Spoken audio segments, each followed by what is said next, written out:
I'll keep you safe in this house tonight. Hold on to me, pretty baby, and you see I can be all of you. Hai Badi, kembali lagi ke ruang review Bukaholic Badi. Ruang review, ya. Sekarang kita mau review buku Pasta Kacang Merah dari Durian Sukegawa. Nama autornya menarik banget, Durian Sukegawa. Aku baru pertama kali dengar nama autornya sih lewat buku ini, lewat buku Pasta Kacang Merah. Kayaknya judul bahasa Inggrisnya Red Bean Paste ya, Red Bean Paste. Aku mau bahas ini tuh aku pinjam bukunya di perpustakaan minggu lalu, dan ini sekarang aku rekamnya di hari Minggu juga. Ini aku selesaikan beberapa hari yang lalu gitu. Satu hari doang aku baca langsung, tiga hari aku baca langsung selesai. Kayak hari ini aku baca, terus besoknya aku nggak baca tuh, jeda. Hari pertama aku baca sampai 150 halaman, terus aku jeda di hari kedua nggak baca, di hari ketiga aku selesaikan dari halaman 150 sampai 240 kalau nggak salah, yang endingnya 240. Jadi cuma 240 halaman. Ini aku pinjam dari perpus, ada logo perpusnya. Aku pinjam ada 3 buku. Itu kan Pasta Kacang Merah, terus The Summer I Turned Pretty dari Jenny Han, Ketika Aku Menjelma Cantik bahasa Indonesianya, sama Keajaiban Toko Kelontong Namiya dari siapa sih, Keigo Higashino. Ini tuh sebenarnya aku udah baca versi e-booknya kan, tapi pas itu aku nggak selesaiin bacanya, kayak baru halaman 240-an gitu. Terus aku nemu ini di perpus, jadi aku pinjam aja karena lebih nyaman baca buku fisik daripada e-book. Nah cuma masalahnya adalah waktu yang terbatas. Jadi selama seminggu aku pinjam 3 buku, tapi yang selesai cuma 1 buku, cuma bukunya Pasta Kacang Merah. Yang 2 ini belum aku baca.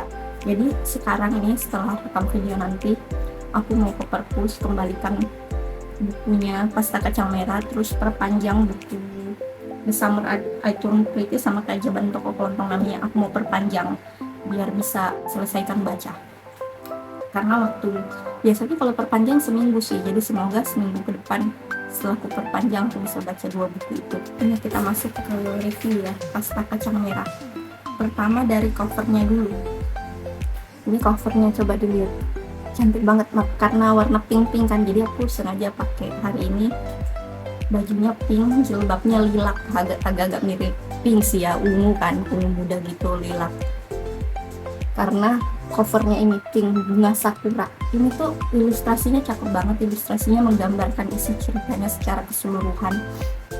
Tuh gambar laki-laki sama ibu-ibu sama anak SMA. Sebenarnya ini tokohnya sih, kayak laki-laki gitu. Pemeran utamanya namanya siapa ya? Sentaro. Terus yang di tengah ini nenek-nenek berusia 73 tahun, namanya Tokue. Sama yang di ujung ini Wakana, anak SMA yang sering berkunjung ke toko dorayakinya si Sentaro. Jadi Sentaro ini penjual dorayaki gitu.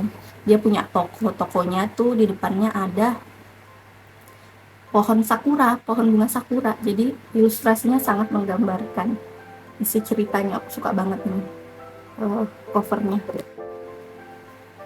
Oke, itu dari covernya ya. Terus aku bacakan kalimat pembuka buku ini, Pasta Kacang Merah ya. Ini di bab 1.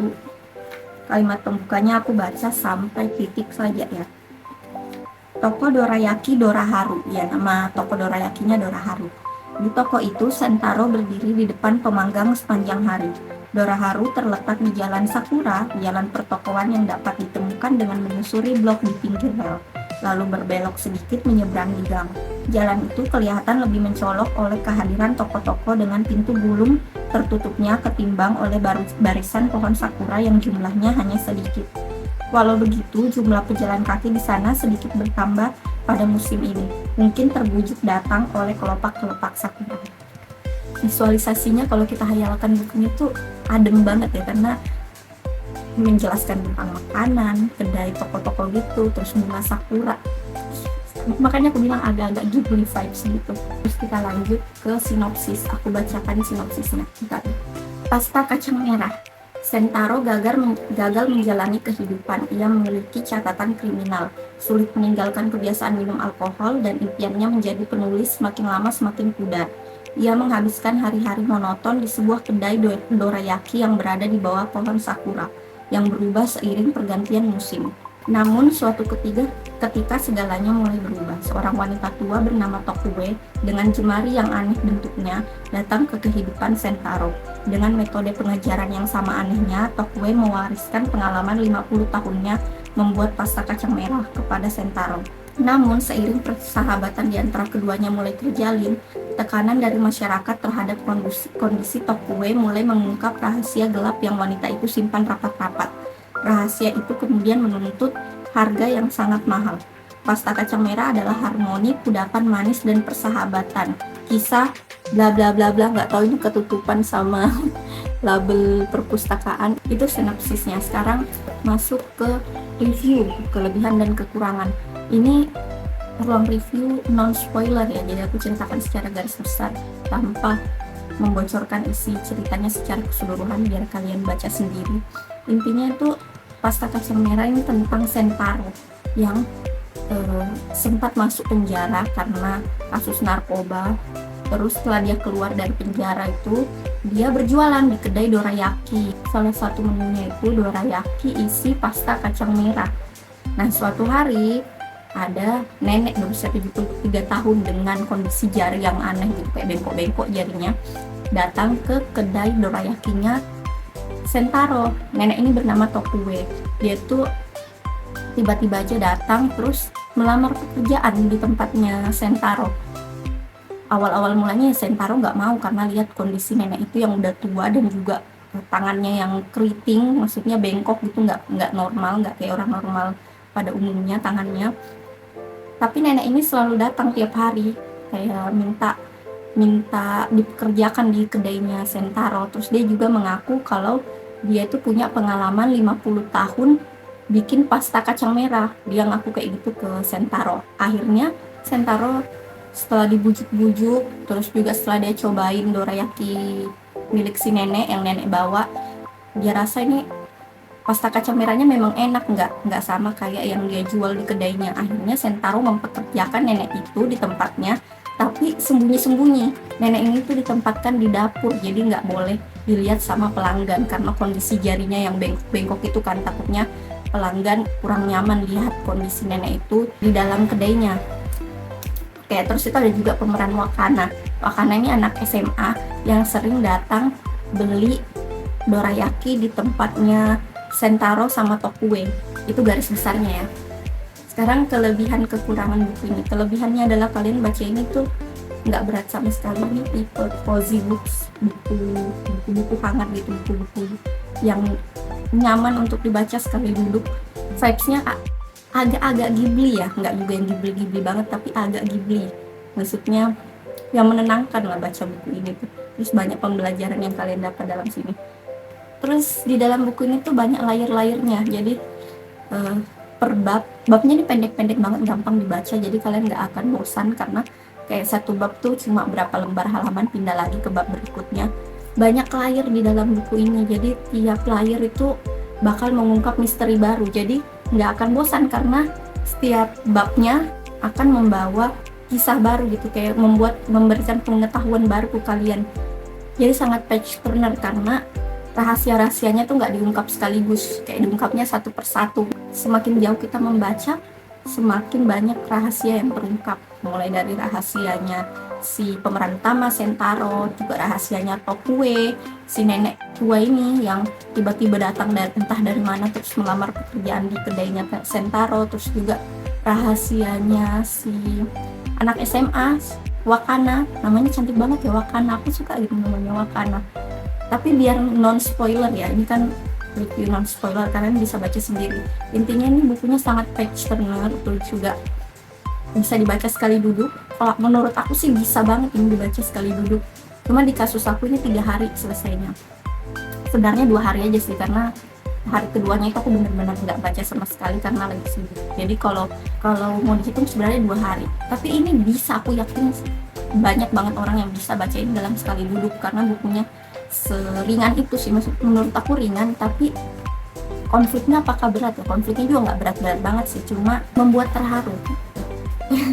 Info aja, aku baca endingnya buku ini tuh sampai nangis-nangisnya tuh yang nangis-nangis banget, pokoknya sampai ingusan, sampai mata agak bengkak. Ini tuh menurut aku endingnya lumayan sedih ya, jadi persiapkan aja mental kalian baca buku ini di ending Pasta Kacang Merah. Jadi kelebihannya tadi page turner, terus vibes-nya agak-agak Ghibli, jadi yang nyaman untuk dibaca gitu, nggak berat sama sekali. Terus ada banyak pembelajaran yang bisa kita angkat dari buku ini, tentang diskriminasi, terus tentang kesempatan kedua, terus nasib, takdir, terus juga bagaimana cara kita menyikapi dunia.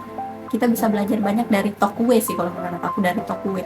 Jadi kalau si Sentaro ini adalah tokoh yang kayak mengalami keterpurukan setelah dia keluar dari penjara.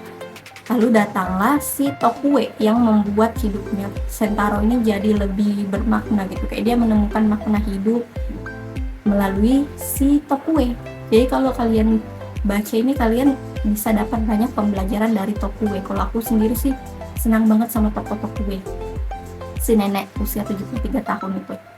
Lanjut, itu ke kelebihannya tadi ya. Sekarang ke kekurangan. Apa ya? Soalnya aku masih rating ini 5/5, jadi menurut aku udah bestseller. Aku tipe yang kayaknya agak mudah memberikan rating 5/5 ke buku kalau buku itu bisa membuat aku merasakan suatu emosi, mas.